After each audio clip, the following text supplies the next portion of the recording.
We're excited to be presenting on this session. Today's session is going to be about the behavioral economics of online platforms.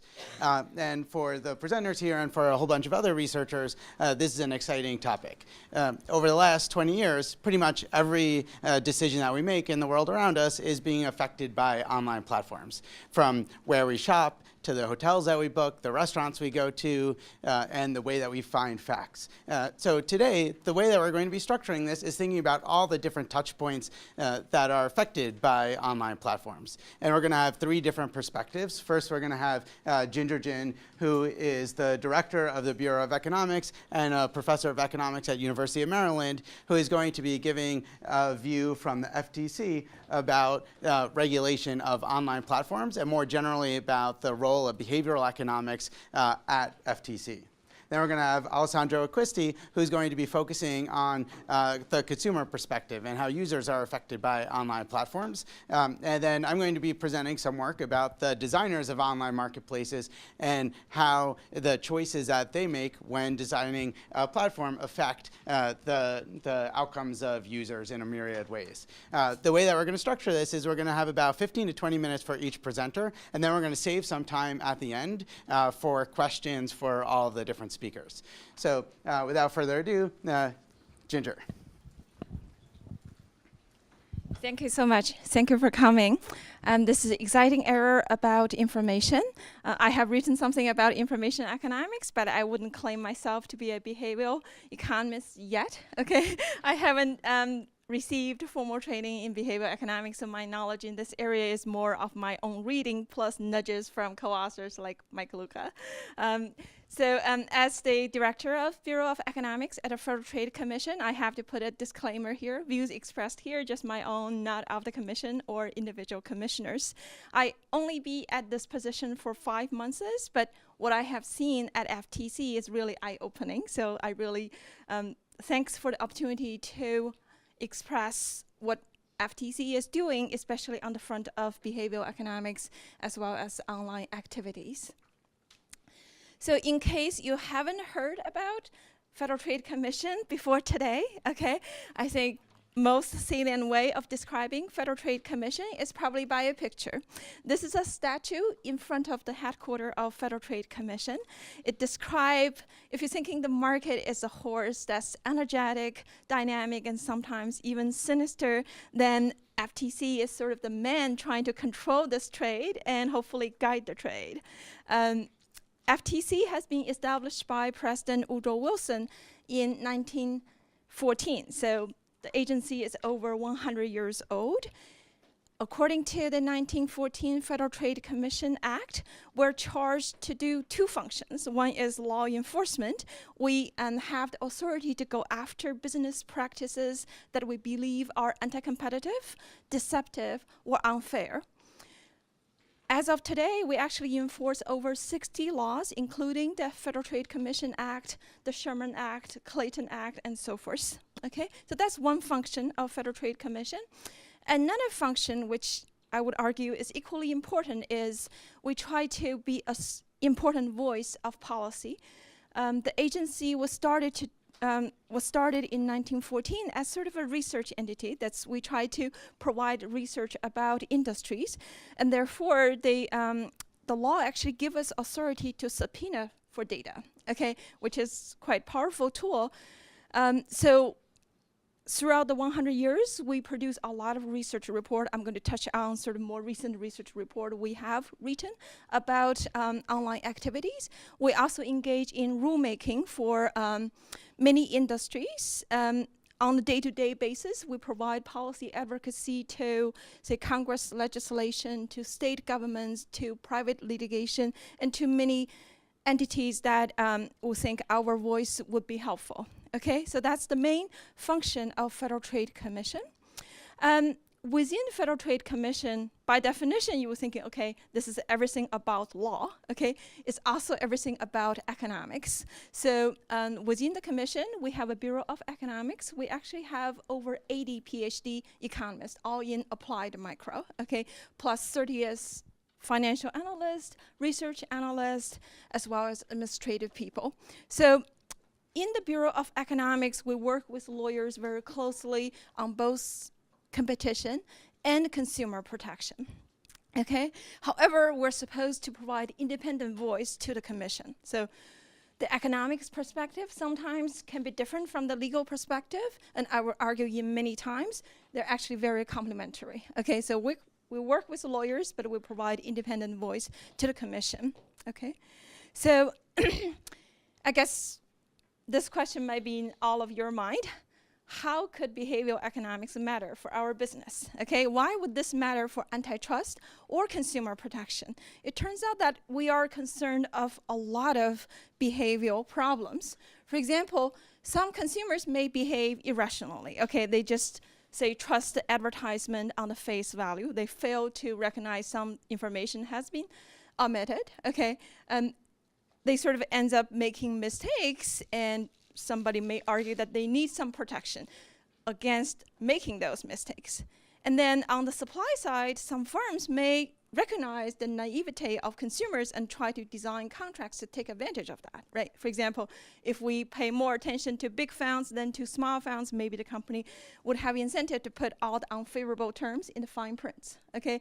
If we have time inconsistency in our preferences, maybe firms would compete to give us really teaser rate for today's contract, but batted a lot of things for future charges and so forth. So as the agency charged to protect consumers, would be concerned about those kind of practices.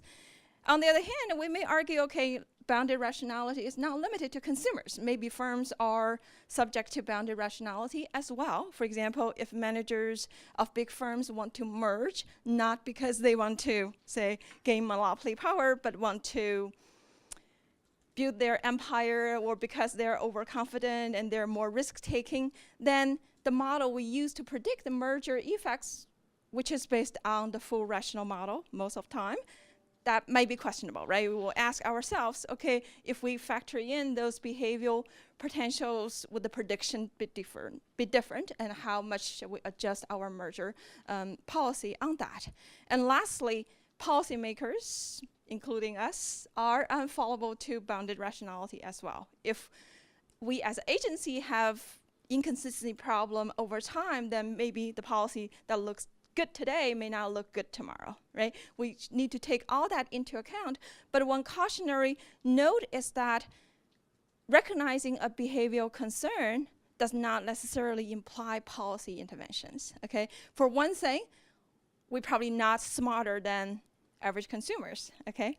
Actually, more importantly, consumers may learn from their own mistakes, okay? So it's not clear that we recognize a behavioral bias today. That means we have a policy addressing that, but consumers may be away from that already because of their self-learning, okay?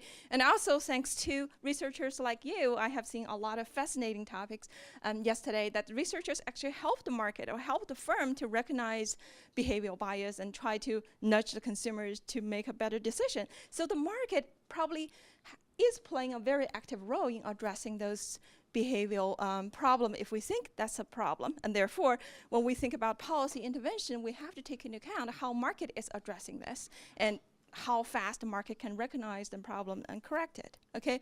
So at the end of the day, we come back to this benefit cost analysis principle that we have to evaluate the benefits and the cost of different options, including keeping the status quo, okay? So for how many minutes I have? 15 minutes or something. I was just going to introduce you some FTC activities related to behavioral economics, including economic research, as well as the conferences and the workshops we have organized or will organize in the near future. I'm going to touch on the FTC standard and how it's related to online business practices, and I will end with some remaining questions. So just give you some example, FTC actually has been quite deeply involved in gathering information about fraud, okay? So we have conducted 3 rounds of nationwide fraud surveys in 2003, 2005, 2011, and the 4th one is ongoing for 2016. So I'm quoting the citation here. You can Google them. You can see the full report. Just to give you some highlights, in the most recent fraud survey as of 2011, we find about 10.8% of US adults, or in other words, like 25.6 million people, were fraud victims. Okay, this is self-reported fraud victims, and in total, we estimate there are about 37.8 million incidents of fraud during 2011. And I don't know whether those numbers strike you as big or small, but it's sort of alarming to me. And if you're interested in see what's the most popular frauds in 2011, okay, number one is actually weight loss products. We estimate there are over 5 million victims fall into weight loss products, followed by price promotion, billing problems in both buyers club, in internet services, and so forth, okay? And these are just sort of the top ones. There are actually a very, very long tail of different kinds of frauds and so forth.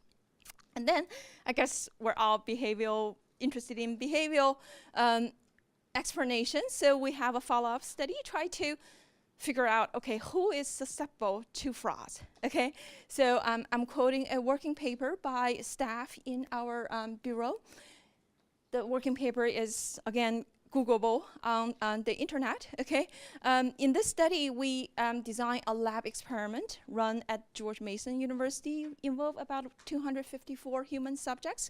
We asked subjects to give credibility rating to sample ads, okay?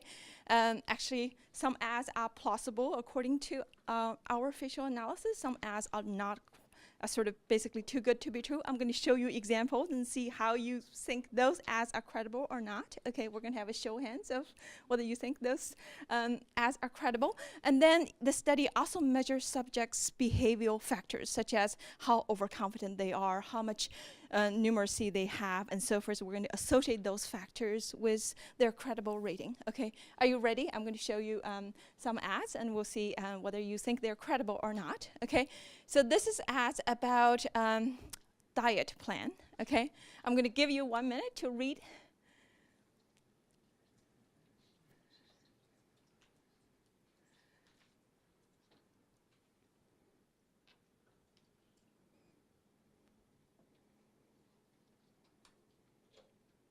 Okay, how many of you think this ad is credible? Okay, I only see a few. 5, okay.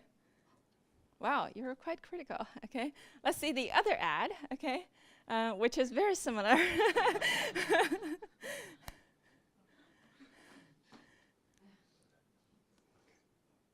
Okay. Now let's have a show of hands again. How many of you think this is credible? Anyone? Okay, it turns out the first one will be designated as plausible ad, and the second one will be too good to be true because the science has not been there to enable anyone to lose up to 10 pounds per week, okay, in a sustainable way, okay? So in our study, we basically sort of say, okay, we have the credibility rating from each subject. We link those to the kind of behavioral factors we find. So this is kind of the correlation. Okay, we're not claiming causal effect here. This is a correlation. Who finds plausible as credible? It's those who have higher numeracy, more overconfident, less impulsivity, and less skeptic. Okay, that sort of makes sense. Let's also see the other side, who rates implausible as credible, okay? Well, these tends to be less educated people, less skepticism, but still, for example, the overconfident people appear on both sides, okay? Which is a little surprising to me. I think what this gives me is that it's sort of hard to really pin down exactly what kind of behavioral factor will be linked to the sort of the behavior we really care about, okay? I think this is probably means that we need to be very careful when we try to think about who we want to protect and how we want to protect them, okay? So another example is our staff have written a serious paper about mortgage disclosure, and they do this by in-depth consumer interviews. They also, in a controlled lab experiment, try to test how people comprehend the current disclosure form of mortgage loans versus a prototype disclosure form. Okay, so what they find, for example, in the 2004 study, when the form disclose broker compensation in the form is actually backfires. It's create a significant proportion to choose wrong and more expensive plans. It also make consumer biased against the broker loan, even if the total cost of broker loan might be lower than the total cost of non-broker loan. Okay, in 2007, they sort of continue the same line. They try to test people's understanding of different forms of disclosure. One finding sort of unsurprising to me is that we find people misunderstand. I mean, I guess this crowd probably not surprised to find that, but actually that misunderstanding apply to both prime lenders and prime borrowers and also subprime borrowers, okay? It applies to those who do not search at all and also to those who have extensively searched, okay? So this is sort of saying that we really have to be careful in using disclosure tools. We just not say that's, okay, let's give more information to consumers, assuming they will be able to understand those. It's the form, the frame, the exact way we present them actually could matter, okay? These are the past FTC conferences. Actually, for all conferences, I think we have video uploaded on our website. You can check those out if you want to sort of sit through the workshop remotely. That'll be fine. We'll also have some forthcoming conferences. In September 15th, we're going to have a workshop to test the effectiveness of consumer disclosures. The day right after, we're going to have a joint conference with Marketing Science, touching on a lot of topics with marketing. In November, we're going to have our annual conferences. Okay, so you're welcome to submit papers to all those conferences. Just with the 5 minutes, let me touch on sort of what's the legal standard we use at FTC and how that relates to online activities. For consumer protection, we sort of have two major legal standards. One is so-called the deception policy statement, and the other is unfair. So you can see here, I sort of write the exact word of the statement here. I highlight the sort of targeted consumers we want to protect. Okay, so in the deception policy, we're sort of saying that we want to go after the practice that's, oh, whoops. What happens? We want to go after the practice that's likely to mislead consumers acting reasonably in the circumstances. Okay, actually the standard before this was more leaning towards protecting consumers that's ignorant, unthinking, credulous. Okay, and this statement tried to sort of say we emphasize reasonable consumers because it might be over deterrence to blame a firm to be accountable for like very outlier misunderstanding of a statement. Okay, and for the unfairness, similarly, we sort of saying that we want to go after the activities that have substantial injury and not avoidable by reasonable consumers. Okay, so you can see in both standards, we sort of emphasize this reasonable consumers as the main body of consumers. We try to, yes. From legal purposes, does that mean, like, do they take the economic reasonable, like rational, or do they? No, that's a very good question. Actually, the legal interpretation was like reasonable is ordinary is even not necessarily imply they must be highly educated, and so on. And in the deceptive statement, we actually emphasize that we understand some advertising may have a targeted audience, say target children or target elderly or target the sick, and we would sort of use our statement for that targeted audience. Okay. Okay, so we actually have a lot of tools. I give you some example here is ranging from sort of really paternalistic, that's we ban certain choices, or we sort of just nudge you towards the right choices, or inform you without any judgment, and so forth. However, all these are sort of easy said than done. For example, how do we know what is the wrong choice and what is right choice? And maybe different people may have different view on what's wrong and what's right, okay? And when we give people information, people may misunderstand it and so forth. Okay, so let me give you a few words about online practices. Okay, so I try to do this in one slide. Okay, traditionally before the internet era, you will see, okay, firms deliver information to consumers. Okay, through advertising, through contract and so forth, so we go after them if the practice turns out to be deceptive or unfair. But with the online, the communication is sort of both sides, right? We can use new tools like .com or Twitter or other things to inform consumers. Well, consumers can endorse the product as well in the other direction. So we actually have published .com disclosure guideline and endorsement guideline to emphasize that the same principle, be clear, be conspicuous in your disclosure, apply to the online activities as well. And at the bottom, I highlight the privacy and data security issue. I know Alessandro is going to talk more about the privacy, but FTC have involved a lot of activities in those areas.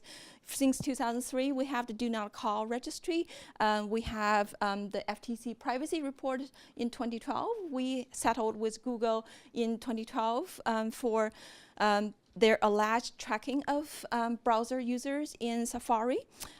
We have a settlement of $100 million with LifeLock, accusing them of not maintaining and establishing a good data security measure and deceptively inform consumers that they're going to produce tracking of potential identity theft inquiries, but they claim they do this immediately, but actually turns out not as immediate as they claim. Okay, we also have settlement with Wyndham Hotel, pushing them to have better data security measures because they expose consumers' personal information to a great risk through 3 data breaches. Okay, and there are also some online, platform is a keyword here, which enables some online reviews. It's no longer just firm to consumer communication, but also consumer to consumer communication. Okay, so we have gone after some cases there. For example, I think last year we sued a company called Roca Lab, which is a Florida-based weight loss product company. They actually have the terms of condition, including a get cost, basically saying that if you write negative reviews of my product, then we may sue you, or you may have to pay for the product with much higher price and so forth. We think that's unfair practice. Okay, we also go after Sony and its ad agency, Deutsch, because the ad agency manager wrote an email, encouraged their employees to tweet about the product of Sony. I think this is a PlayStation game counselor, to tweet about the product without disclosing that they actually have a financial relationship with Sony. And similarly, Machina is an entertainment company that produce videos for advertising of Microsoft Xbox One, and we settle with them because we think they have paid several web influencers to tout about a product without disclosing their relationship with the company. And finally, on firm-to-firm relationship, we're concerned about data sharing. Okay, everybody in this room probably concerned about data sharing as well. Okay, time up. Okay, I'm going to get -1 minute. FTC actually has published a lot of reports. We have published study on data brokers in 2014. We published report on internet things. We published report on big data. So all these are not casework, but it's more sort of research-oriented, policy-oriented, try to give guidelines and give recommendation to the market. Okay, so I'm going to sort of end here with some big questions, like, is behavioral economics a game changer, or it's just something that's make the edge a little fuzzier, but still we should use the neoclassical economics? Okay, I'm going to leave those questions to you. Another question is, who should we protect? There are heterogeneity of consumers. There also spill over between the naive and sophisticated consumers. How we take those into account in our policy, and how we protect it. Should we sort of educate consumers so that they become more sophisticated, or we go after the firms so that they would not take advantage of naive consumers? So I'm going to leave those questions to you with the last question of how we try to regulate in an evolving market, just because consumers' preferences changing, firms' activity is changing with the consumer preference. All these probably change with how regulators think about it. I think this will be a segue to Alessandro's study, privacy. Thank you.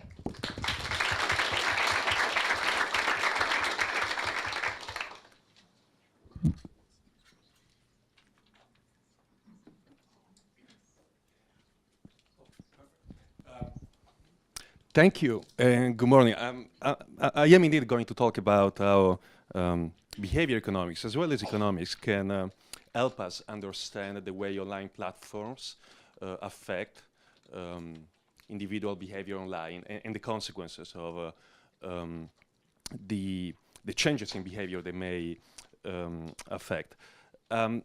it's an area. It's really fun to be working in this area right now because it's both from a researcher's perspective and from a policy perspective. Much is going on. There is much hope on the possibility of gathering data and using analytics to improve the world. This hope sometimes almost sounds like propaganda. In fact, not everyone would agree, including noted behavior economist and nudger Samuel L. Jackson. There is also lots of debate on the issue regarding whether consumers actually do care for privacy or not. In surveys, consumers claim that privacy is important. In behavior, well, we are all spending time on Twitter and Facebook revealing very sensitive information to strangers. So some have even suggested privacy may be a modern anomaly. We didn't have privacy when we were, hundreds of thousands of years ago. Our ancestors lived allegedly in a world without privacy, and then with Industrial Revolution, we started having maybe 2 centuries of privacy, and now that we are constantly being monitored online for everything we do, well, that's a return to the normal state of mankind. Well, I don't actually agree with this argument, but I find it interesting how the argument does not reflect the fact that online platforms are designed in order to induce you to spend more time using services and reveal more information. And in the last few years, I and others have done work in this area. Leslie John here, who is a professor at HBS, has done lots of work in this area. Myself, I'm going to show you some of the results, both from lab experiments as well as from field data we have accumulated through the years. And this is a observation, not a study per se, it's more of an observation of how the default settings on Facebook have changed from almost the inception, 2005, not exactly the inception because Facebook started right here, right, 2004. But 2005 is close enough to the birth date. And between 2005 and 2014, what you have there, I don't know if you can see in the text on the screen, what fields, such as names, birth date, friends, were visible to whom at the time by default. So if you provided that information, whether it would be visible to your friends, to Facebook, to the entire, to other Facebook users, or to the entire internet. That was in 2005. By 2014, you can see that by default, much more information was visible to many more people. And these changes in defaults do have an effect on eventually how many people will get information about you. Another chart, this is from a study we started in 2005. When Facebook started the CMU a few months after it started here at Harvard, we started creating accounts on the Carnegie Mellon Facebook network, and we wrote scripts, probably at the time we were using PHP, to mine from those profiles what other profiles were publicly revealing to everyone on the Carnegie Mellon Facebook network. And we kept doing that over time. So what you can see here over time from 2005 until 2011, the percentage of profiles on the Carnegie Mellon Facebook network who were openly and publicly revealing information such as birthday. What you can see is over time is a pretty obvious trend of less and less open disclosure due to a combination of people, some people removing that information, so they no longer provide it, not even to Facebook, or some people changing the privacy settings to reveal less publicly, okay? The second chart shows a different field, not birthday, but high school. And you see there is a subtle but pretty important difference in 2010, you notice? So what happened in 2010? Was it the case that some people, from 20% to 40%, so a double in the willingness of CMU Facebook users at the time to reveal their high school, suddenly they want to reveal more, or in fact Facebook at the time changed the default settings to make high school information publicly available by default, but not birth date. So this is an example. I like this chart because it shows both what I could say the endogenous preferences, people are trying to reveal less publicly, but the exogenous effect, the shock into the system caused by changes in a user interface. So if we do then believe that these exogenous shocks can nudge people into revealing more or less, and people lose control of their personal information, what kind of tools do we have to make the game fair? Well, the typical tool of policy making has been, in the last few years, notice and consent, or transparency and control. I happen to believe that these are useful tools, but I like to call them necessary, not sufficient conditions for privacy protection. They are necessary because, well, it's fair to tell people how you use their data. It is fair to give them some degree of control over how you will use their data. Sadly, or fortunately, it's not sufficient because there are so many ways in which you can make the transparency tool ineffective, or you can even make the control tool backfire. Let me give you two examples about transparency first. In a study about transparency, we wanted to see for how long information you give people about how their data will be used will remain salient in the decision making. I stress salient, so it's not about forgetting what people are told in a privacy policy about how their data will be used. It's whether they will pay attention to this information given to them when they decide whether to disclose or not. So we had an incoming class of CMU students, and we asked them to participate in a survey. The survey included questions which are not particularly sensitive, which courses are you planning to take, and sensitive ones, such as have you ever plagiarized some material for an exam, have you ever cheated in coursework. One group of students were told that other students would see the answers to this survey. Another group of students were told that students and faculty members would see the answers to this survey. We, of course, expected that given this, you could call it a privacy notice. It was a form of transparency. We were telling people how their answers will be used. So we were expecting that given this notice, subjects in the first condition would be more likely to provide answers to the questionnaire of the subjects in the second condition. And that was exactly the case. There was a statistically significant difference in the response rates, and the difference was due specifically to the most sensitive questions. So the group told that also faculty would see their answers were less likely to feel comfortable answering questions about cheating, plagiarizing, and so forth. So far, so good. So if I stop the talk here and I leave, or if you leave, then you would remember that notices work. People react in a somewhat rational manner way to notice information and transparency. But in fact, that was not what the experiment was only about. We actually had two other experimental conditions in which we repeated exactly the same steps, only that now, between the moment we told the subjects how we will use their data, so your answers will be seen by students, or students and faculty.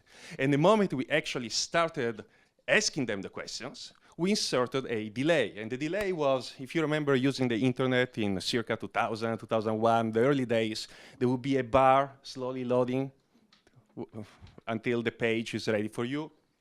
And that was the delay we put. And my question for you is, how long do you think we had to put a delay for in order to nullify the somewhat inhibitory effect of knowing that faculty members may see the answers to your questionnaire? And by nullify, again, I don't mean making people forget, because we have exit questions, manipulation checks at the end, to be sure that it's not about forgetting. It's about the saliency of the recipient information no longer being there for the second group. 5 minutes, 2 minutes, 1 minute, about 15 seconds. So we tried 15 seconds initially just in a pilot, and it worked. It completely nullified the difference between the two groups. We didn't believe it, so we repeated it with a larger scale. We still found it. Then we tried to do something different. Rather than a delay, inserting a irrelevant question, such as, would you like to join this mailing list for campus? Same effect. It just changes the salience of information, changes the inhibitory effect of knowing that faculty members will see your answers. About control. For those of you who are not in the privacy scholarship, I have to tell you that control is seen as a critical aspect of privacy protection. Sometimes, in fact, privacy is defined as control over personal information. So there is a monotonic positive relationship between control and privacy. We conjectured that actually things could be negative in the sense that perhaps more control could paradoxically lead to people taking more risk with the personal information through a phenomenon comparable to studies in the 1970s on how, for instance, asking people to wear seatbelts may lead them to actually drive faster because they may become overconfident. So we wanted to test a similar analogous process in the case of privacy, and we did a survey. This one was not done with students, this one was done online. We asked people to answer very simple yes/no questions. Some were non-sensitive. Have you ever been married? Some were particularly sensitive. Have you used drugs of a certain type? And the people, the participants, were told that they were not forced to answer the question. They could skip the questions that they did not want to answer. In another experimental condition, however, we added a little checkbox. Again, I don't know whether you can read the text. The checkbox reads publication permission. So we told them, and by the way, I forgot to mention that even in the previous condition, subjects were told, you don't need to answer, but if you do answer, we're going to publish your answers, okay? In this group, they were also told, you don't need to answer. But in order to give us the permission to publish your answer, you would have to check the box.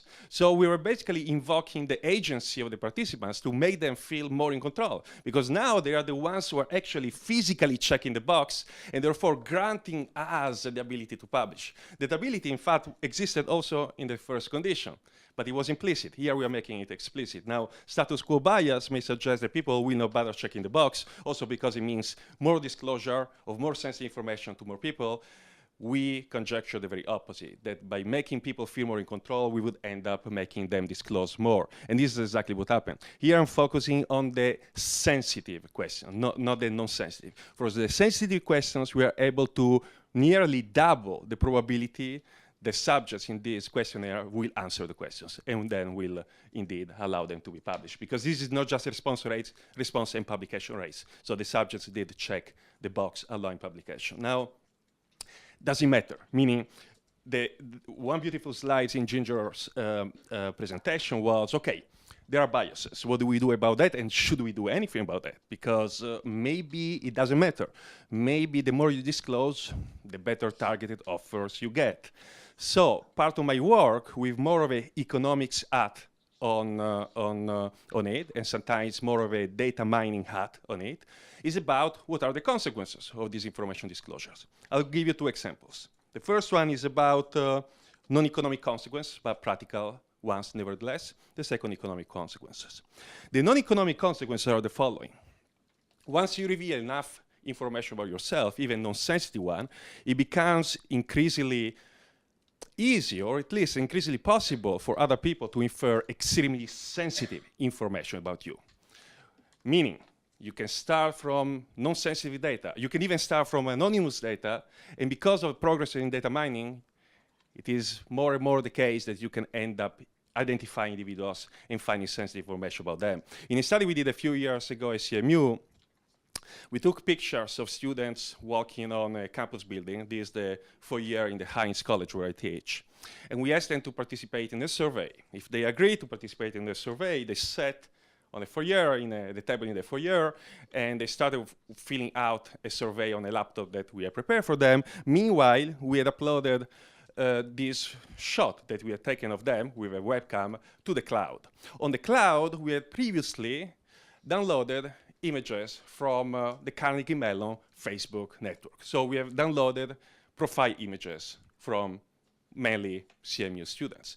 And we ran a facial recognition program in real time to see whether we could find matches between the student webcam shot and the Facebook profiles.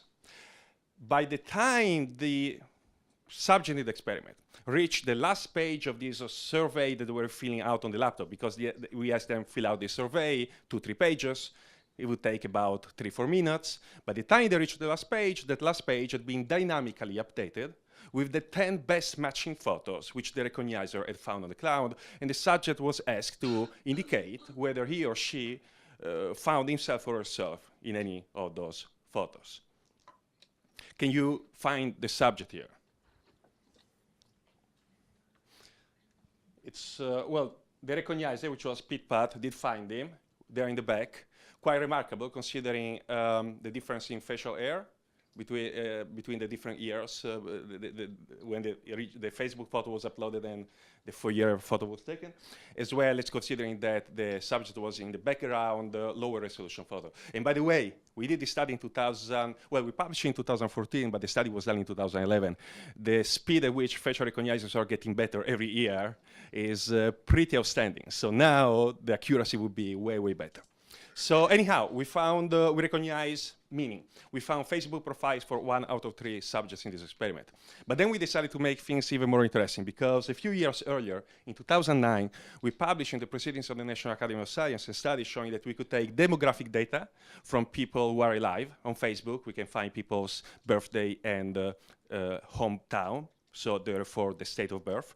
We could statistically combine it with data from the Social Security Death Index, or Death Master File, which is a database of the social security numbers of all people who are dead. And by using kind of interpolating the SSN of people who are dead with the demographic of people who are alive, we could end up predicting the social security numbers of people who are alive, okay? Which in the US is extremely sensitive information. When I say predict, I mean, you know, this SSN is a 9-digit number, so it's not like with a single attempt we get all 9-digit numbers right. It's more like if we add a brute force attack with 100 attempts, what is the probability that we can get to this person SSN, okay? And we could, for certain states, with high accuracy. So do you see where I'm going with this? The two studies together? So if you combine the two studies together, the story becomes, can you start from an anonymous face online or in the street? Using facial recognition and social media data, you give a name to that face.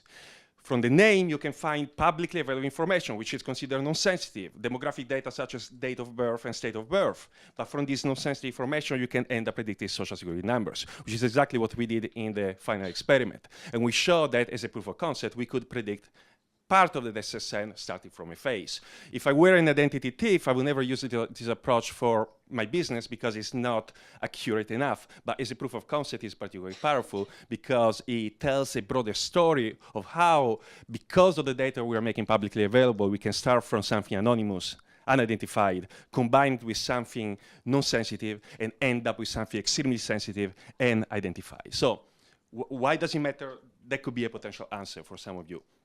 The second answer for others of you is the economic answer. So in the last few years, in the debate over privacy, there have been a number of claims made. You can find them both in the academic literature and sometimes among practitioners, and especially from the data industry.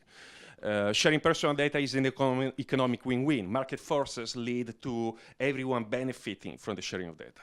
Personal information is the lifeblood of the internet. If we take away data from internet, if we protect even a little bit more privacy, you no longer get Facebook, you no longer get free services, you no longer get free news, New York Times, and so forth. And finally, the loss of privacy is indeed the price to pay for big data, which is a variant of the previous claim. Now, it so happens that we just published, literally came out yesterday, in JEL, the Journal of Economic Literature, a review of the privacy economics literature, which took us about 10 years to write. And therefore, we could challenge, we could investigate these claims. It turns out that for at least one of them, we know that the answer is absolutely no, that's not the case. Sharing data creates winners and losers. No doubt about it. Sometimes winners and losers are the data subjects versus the data holders. So the data holder gets more data and can exploit this information versus the data subjects. Sometimes the trade is between the data subjects. So two people could apply for a job, and because information they publish, personal information they publish on Facebook, one may be more likely than the other to get a job. For the other two, we don't have an answer, but we have questions, such as the literature suggests that these actually are open issues, which is pretty important. We actually don't know to what extent the more data is obtained by platforms, the more free services or better services are provided versus the more profits the platforms make. In other words, we don't know enough about the allocation of surplus derived from data, which is, I believe, a very important issue. And I was mentioning these reviews. So there are 3 reviews that we put out in the last year, one in Science, one in JEL, and one actually still under review in ACM surveys. If anyone is interested, these are the references. The first is very short. It's just a review of the behavioral literature on privacy. The second is very long, just came out yesterday. The third one is still under review, and it's about how you can actually use software journalism to help people make better privacy and security decisions. Thank you very much.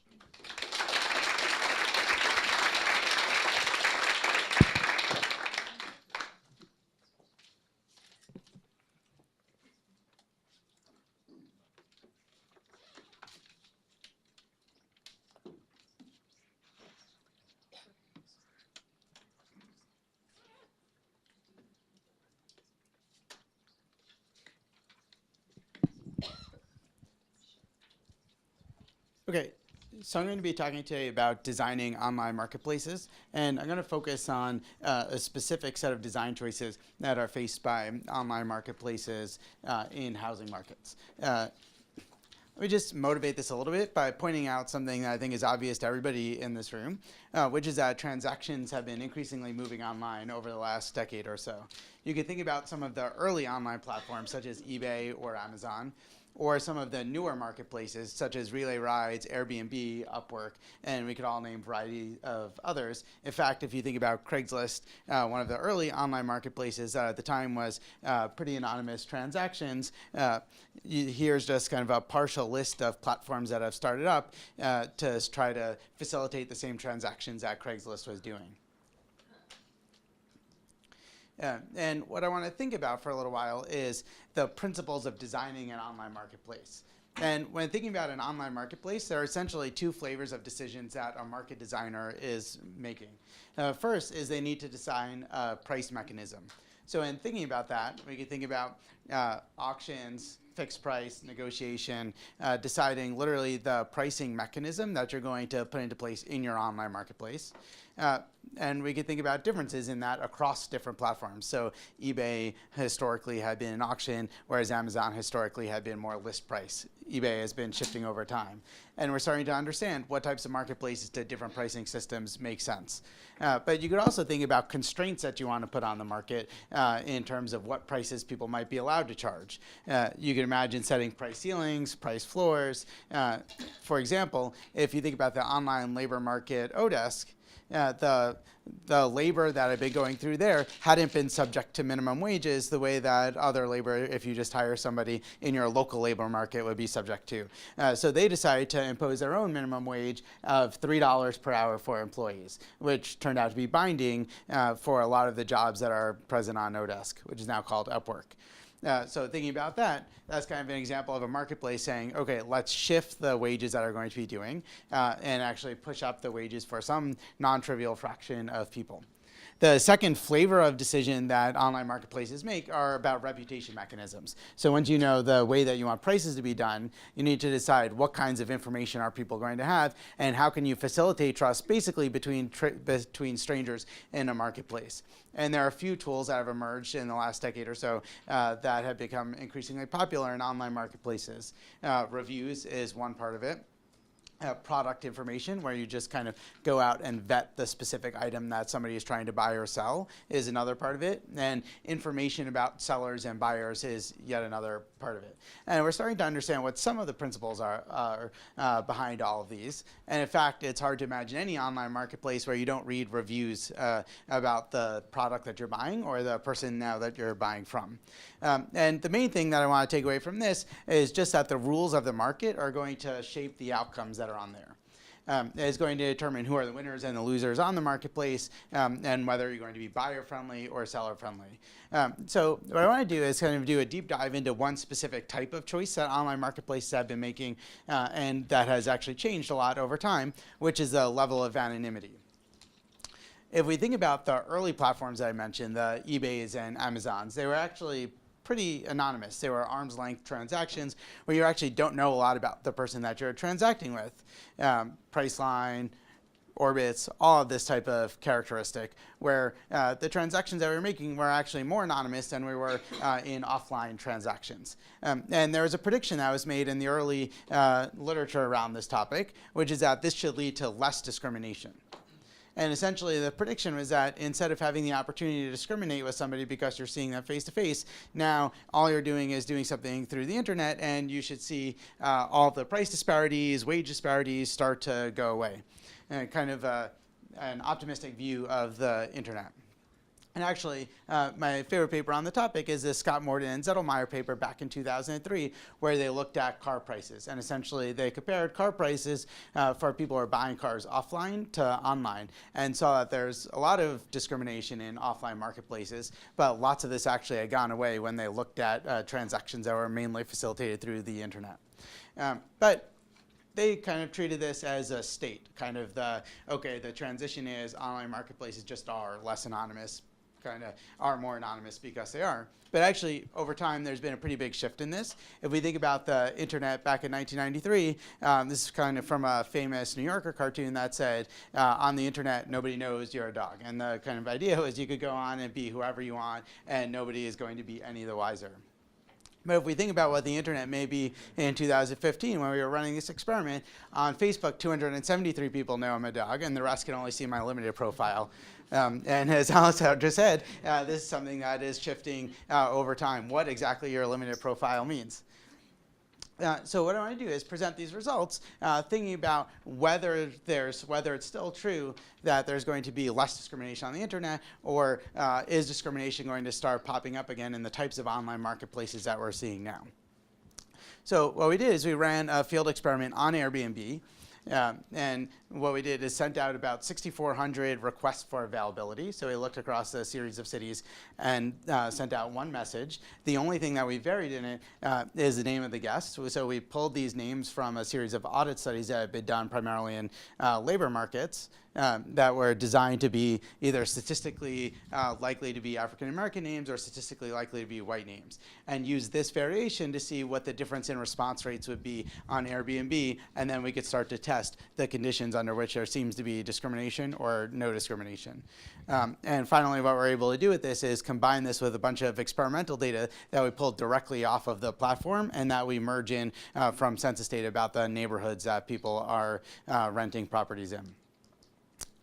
We use this to do a few things. We could start to compare the, cross-validate our experimental results with the observational results that we see on the platform, and we could estimate the cost incurred by somebody who is discriminating.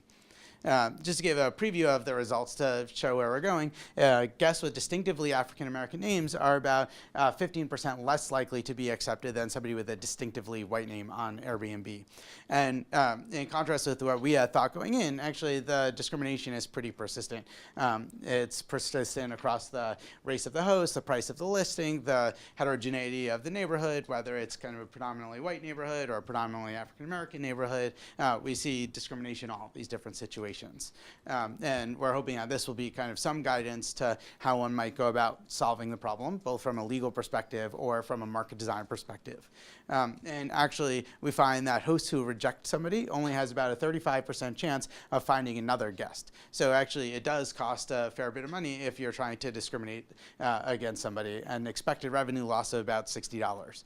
And finally, the experimental results that we have are basically mirroring the observational patterns to help cross-validate some of the things that we're seeing in our audit study. For people who don't know it, Airbnb is a short-term marketplace. There's about 2 million active listings at any given time. If you compare that to Marriott, there's about 500,000 rooms at any given time. So it's pretty large, even in its current state, and still rapidly growing. There have been about 40 million guests who have gone through Airbnb over time, and they have about $900 million revenue per year. Thinking about this, there's about a $25 billion valuation of Airbnb, making this larger than any hotel chain that's operating. Now, to put this into context a little bit, we could think about what's different in the internet than in the offline world. So there are 3 sets of players on a platform such as Airbnb. There are hosts. So these are the people that are posting the room, the apartment. They could rent out a property. They could rent out just a room within their property. They set the price, and they decide whether to accept or reject guests. You could see some things here that are exactly the same as the offline world. You have a hotel. You have some flexibility about who to reject, but maybe different information about them, and you're setting the price. You've got guests who are doing what guests always do, which is searching for a room. And then you have this third party which is the new player that emerges in online marketplaces that is a lot less prominent in an offline market, who is a market designer. So in this case, it's Airbnb, who is setting rules that previously were kind of decentralized and just happening at market level. Airbnb is allowing hosts and guests to find each other, deciding what's fair game and not fair game when building a reputation, and facilitating payment. So to give an idea of what searching on Airbnb looks like, here is searching for a room around here. You could look at a map, figure out whether you want to stay in an entire home or get a room within somebody else's house, and you'll get this listing of places around Harvard Square. You could see the picture of the person who would be your landlord, and you could see some pictures and reviews of the place you'll be staying. You could kind of dig down and see a bunch more information and options that you have. And kind of not in this paper, but another prediction of the economics of the internet is that we should have a lot more product variety, and that kind of bears out when you think about all the choices that you have on Airbnb. So here we could see perhaps some of the good things that are coming out of an online platform. And when you drill down on a place, you could see more information about the host, you could see the reviews that have been left, and you could see all the other characteristics that are on here.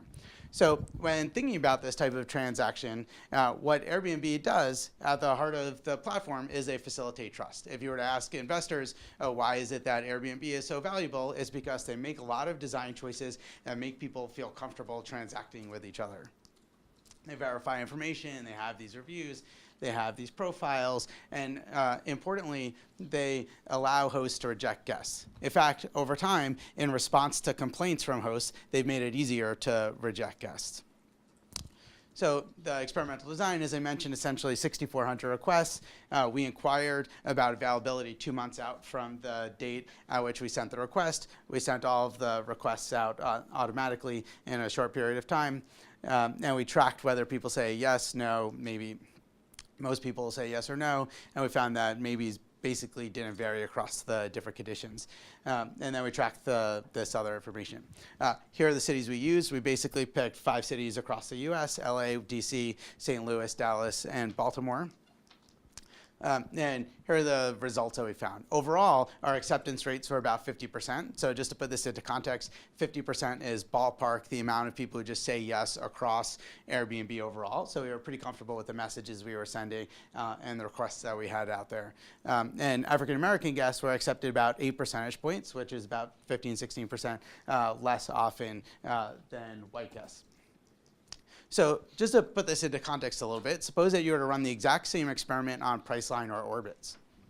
You would see no discrimination because there's no plausible way for hotels or Priceline or Orbitz to go about discriminating against somebody based on a name, a picture, or other information you have about them. So this is very much kind of driven from a difference in the design choices made between a Priceline and an Airbnb. And as a market designer, it's pretty easy to see some of the choices that Airbnb does to allow this to happen. So a second kind of data point that might help to put this into context is labor markets. So if we think about some of the offline audit studies that have been done, what they see is that there's roughly 30% drop in callback rates if you have an African-American sounding name relative to having a white sounding name. The base rates are lower, so if you wanted to just put our effect into context, it's larger in terms of percentage points and smaller in terms of total percent. So ballpark, kind of, you might think it's comparable to the types of discrimination we've seen in offline marketplaces, but much larger than what we've seen in online marketplaces previously. So let me just take a minute and survey some of the other results that have been starting to pop up about discrimination in online marketplaces. There have been a series of studies now that have started to look at data points around discrimination in Airbnb, eBay, Craigslist, Upwork, Prosper, and other places. In credit markets, what people have shown is that black borrowers are less likely to get funded for similar loan listings than white borrowers. In Upwork, people have shown that the ethnicity of the person doing the hiring affects the ethnicity of the person that is getting hired. In Craigslist, buyers are less likely to contact somebody who is identifiably African American, and the way that they do that is they vary kind of the picture of the person who's holding the item that's for sale. eBay had a similar design and shown that bids are lower for somebody who's identifiably African American versus somebody who's white, using kind of the color of the skin of the person who's holding the item.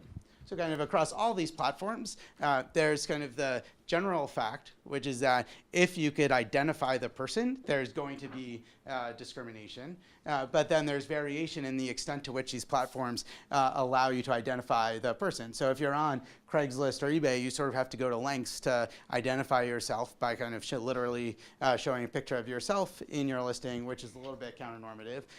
If you're Airbnb, you basically have to show information about yourself.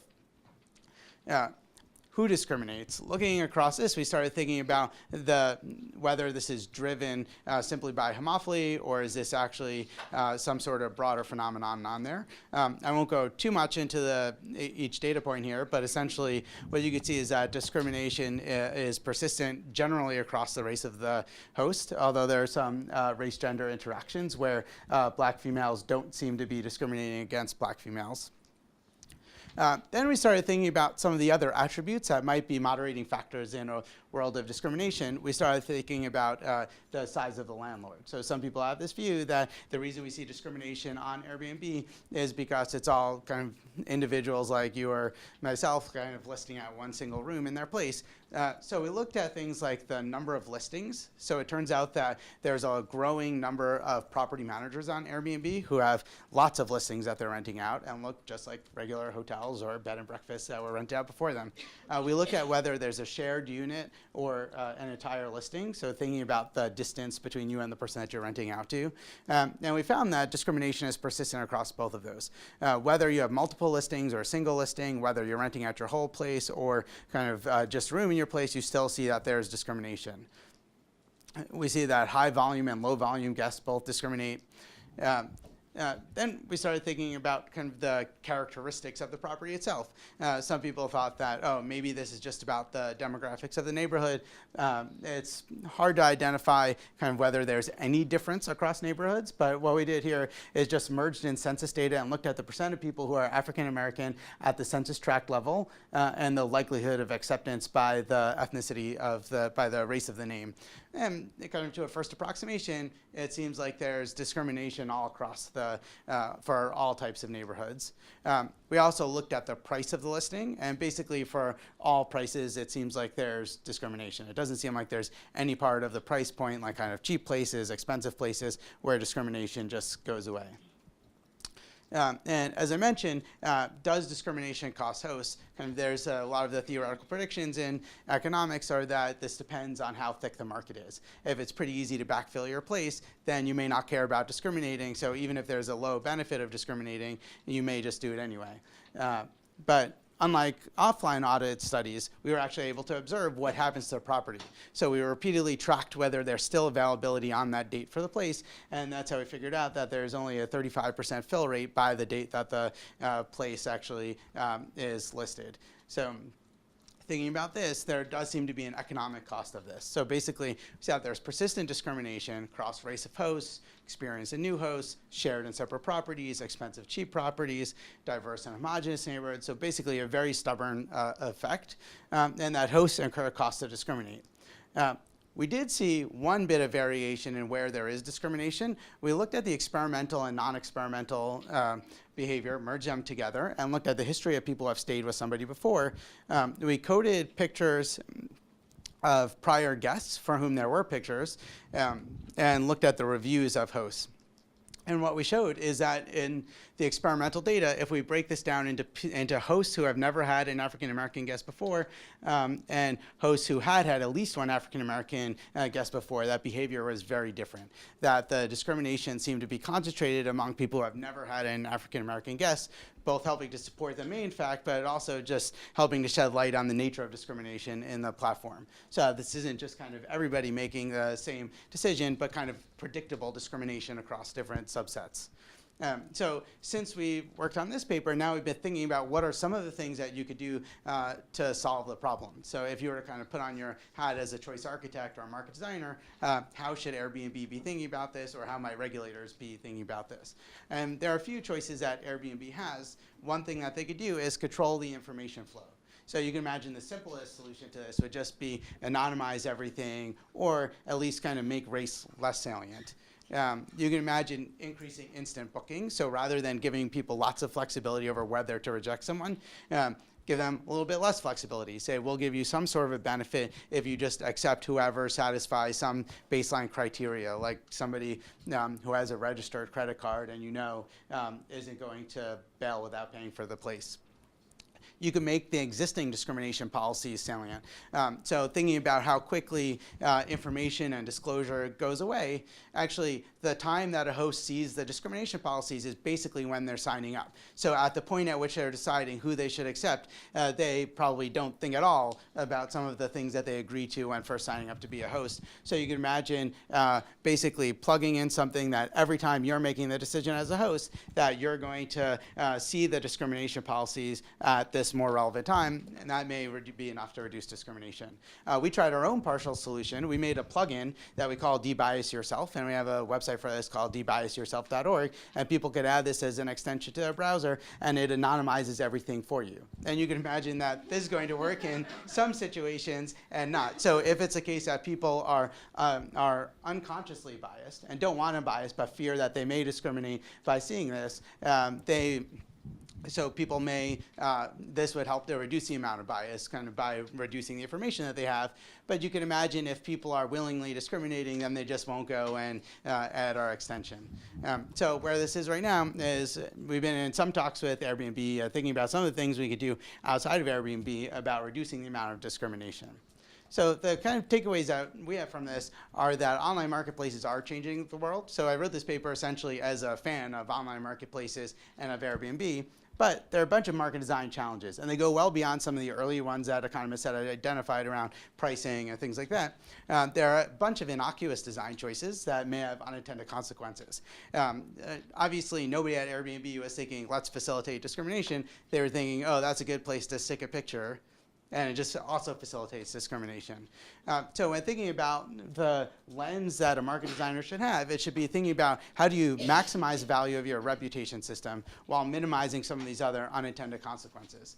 And in general, my goal from this project is for people who are designing online marketplaces to think a little bit more like choice architects and think about what all of the consequences, intended and unintended, are for their platforms, and think about that when deciding where to put things on the website. Thank you.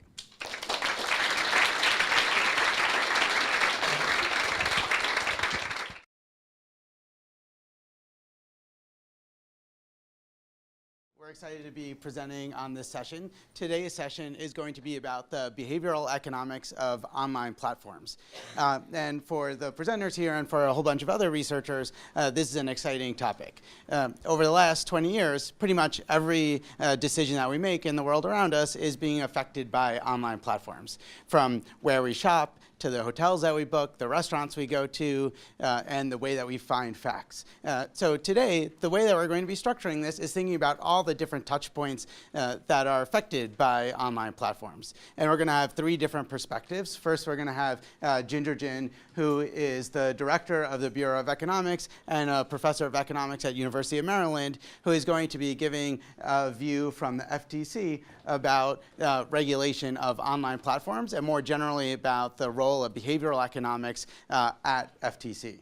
Then we're going to have Alessandro Acquisti, who's going to be focusing on the consumer perspective and how users are affected by online platforms. And then I'm going to be presenting some work about the designers of online marketplaces and how the choices that they make when designing a platform affect the outcomes of users in a myriad ways. The way that we're going to structure this is we're going to have about 15 to 20 minutes for each presenter, and then we're going to save some time at the end for questions for all of the different speakers. So without further ado, Ginger. Thank you so much. Thank you for coming. This is an exciting era about information. I have written something about information economics, but I wouldn't claim myself to be a behavioral economist yet. Okay, I haven't received formal training. How could behavioral economics matter for our business? Okay, why would this matter for antitrust or consumer protection? It turns out that we are concerned of a lot of behavioral problems. For example, some consumers may behave irrationally. Okay, they just say trust the advertisement on the face value. They fail to recognize some information has been omitted. Okay, and they sort of ends up making mistakes, and somebody may argue that they need some protection. against making those mistakes. And then on the supply side, some firms may recognize the naivete of consumers and try to design contracts to take advantage of that, right? For example, if we pay more attention to big funds than to small funds, maybe the company would have incentive to put all the unfavorable terms in the fine prints, okay? If we have time inconsistency in our preferences, maybe firms would compete to give us really teaser rate for today's contract, but batted a lot of things for future charges and so forth. So as the agency charged to protect consumers would be concerned about those kind of practices. On the other hand, we may argue, okay, bounded rationality is not limited to consumers. Maybe firms are subject to bounded rationality as well. For example, if managers of big firms want to merge, not because they want to, say, gain monopoly power, but want to build their empire, or because they're overconfident and they're more risk-taking, then the model we use to predict the merger effects, which is based on the full rational model most of the time, that might be questionable, right? We will ask ourselves, okay, if we factor in those behavioral potentials, would the prediction be different, and how much should we adjust? Important voice of policy. The agency was started in 1914 as sort of a research entity. We try to provide research about industries, and therefore the law actually gives us authority to subpoena for data, okay, which is quite powerful tool. So throughout the 100 years, we produce a lot of research report. I'm going to touch on sort of more recent research report we have written about online activities. We also engage in rulemaking for many industries. On a day-to-day basis, we provide policy advocacy to, say, Congress legislation, to state governments, to private litigation, and to many entities that will think our voice would be helpful. Okay, so that's the main function of Federal Trade Commission. Within the Federal Trade Commission, by definition, you were thinking, okay, this is everything about law, okay? It's also everything about economics. So within the commission, we have a Bureau of Economics. We actually have over 80 PhD economists, all in applied micro, okay? Plus 30 as financial analysts, research analysts, as well as administrative people. So in the Bureau of Economics, we work with lawyers very closely on both competition and consumer protection, okay? However, we're supposed to provide independent voice to the commission. So the economics perspective sometimes can be different from the legal perspective, and I will argue in many times, they're actually very complementary, okay? So we work with lawyers, but we provide independent voice to the commission, okay? So I guess this question might be in all of your mind, just our merger policy on that. And lastly, policymakers, including us, are fallible to bounded rationality as well. If we as an agency have inconsistency problem over time, then maybe the policy that looks good today may not look good tomorrow, right? We need to take all that into account. But one cautionary note is that recognizing a behavioral concern does not necessarily imply policy interventions, okay? For one thing, we're probably not smarter than average consumers, okay? Actually, more importantly, consumers may learn from their own mistakes, okay? So it's not clear that we recognize a behavioral bias today. That means we have a policy addressing that, but consumers may be away from that already because of their self-learning, okay?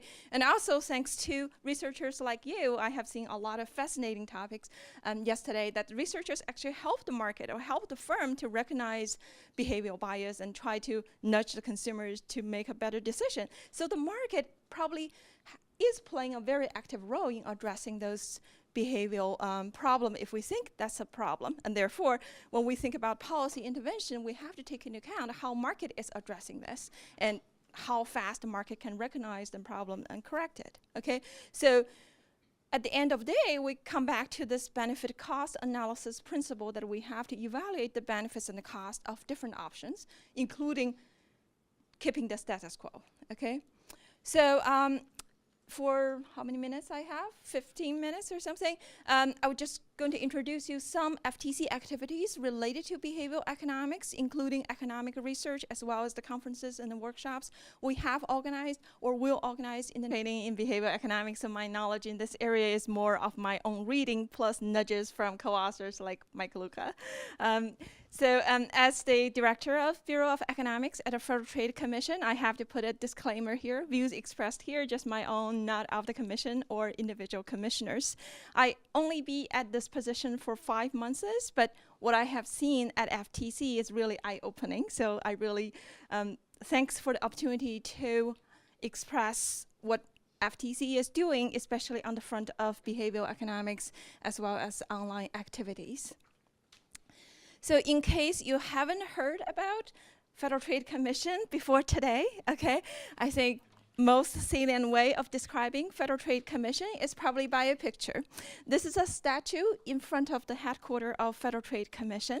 It describes, if you're thinking the market is a horse that's energetic, dynamic, and sometimes even sinister, then FTC is sort of the man trying to control this trade and hopefully guide the trade. FTC has been established by President Woodrow Wilson in 1914. So the agency is over 100 years old. According to the 1914 Federal Trade Commission Act, we're charged to do two functions. One is law enforcement. We have the authority to go after business practices that we believe are anti-competitive, deceptive, or unfair. As of today, we actually enforce over 60 laws, including the Federal Trade Commission Act, the Sherman Act, Clayton Act, and so forth. Okay, so that's one function of Federal Trade Commission. Another function, which I would argue is equally important, is we try to be a